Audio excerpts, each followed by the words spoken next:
This adaptation of Carmen is exciting both for those who know Carmen, the Bizet opera, well, and for those who might, for whom this might be their first time seeing the work.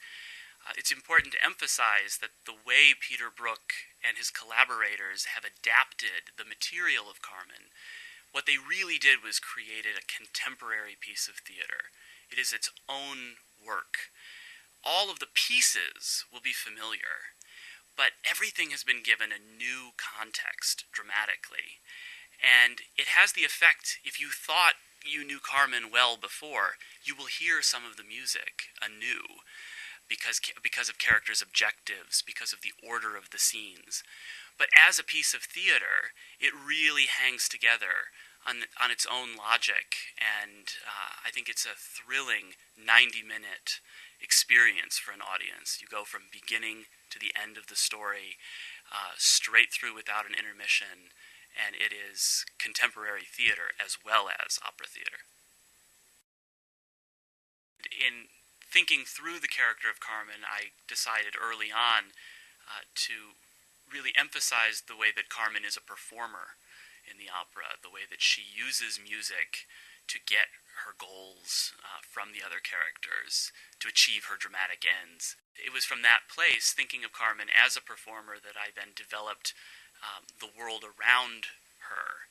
And as the title of this version suggests, it really is the tragic story of that central figure. Andrew was really interested in thinking of Carmen's voice as her being, I think magnet is the word that he used, sort of, she is the centerpiece that all of these other males are drawn to, rather than her being an extrovert that lures them in that kind of way. They actually are drawn to her by a sort of beauty in her voice. We knew that the space needed to be something that was dark, that characters sort of emerged out of, and so I literally just started with that idea, with the oval, and then the space. It's always nice for a singer to have a wall to have their voice bounce off of. So with those kind of things in mind, we started moving forward. We've decided to set the action in the middle of the 20th century with the love triangle between Carmen, José, and Escamillo as really the center of the story. Part of why I was interested in that time period was for the character of Don José, who is a soldier, and in that time we're dealing with the action of the Spanish Civil War as a backdrop. What that does is gives a real divide for him as a character, torn between where he comes from and his relationship with Carmen, this love triangle he's found himself caught up in. We got into Edith Piaf, and her relationship with the boxer Cerdin, who at the time was, France's answer, like the be-all, end-all of the playboy kind of romantic sports figure, and that started to sort of resonate in terms of what Escamillo might be. The way that Carmen is the center of the opera, and I think this adaptation emphasizes that even further. And what I also love about Carmen is the way that, as a figure, in different productions and in different adaptations, she takes on many different roles. And she even says that in the opera repeatedly, that she's a free spirit, and that she's a changing spirit, and she'll quickly become the opposite of just what you thought she was.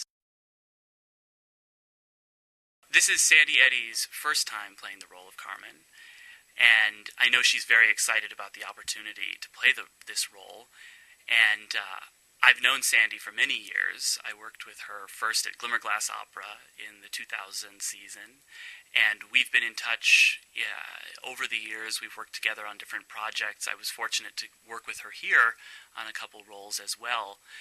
I know she's very excited about preparing the role of Carmen, and excited to have an opportunity to do this version, which affords so many great opportunities for her to develop a real dramatic performance as well as a musical one.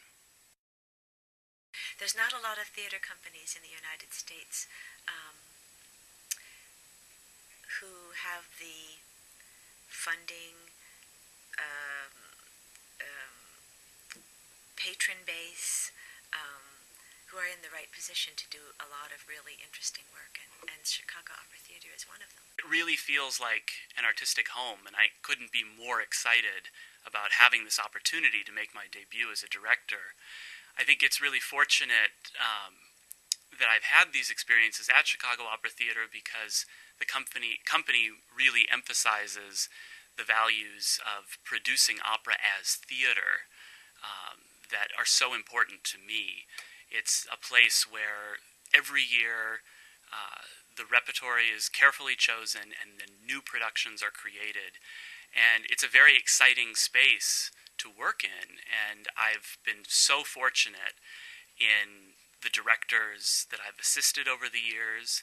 And as I've come back, I've taken on more of a role in the design process. So for me, this is a very exciting moment to go off now and do my own production, but it really feels like it's grown out of all these years of training and experience I've had with the company.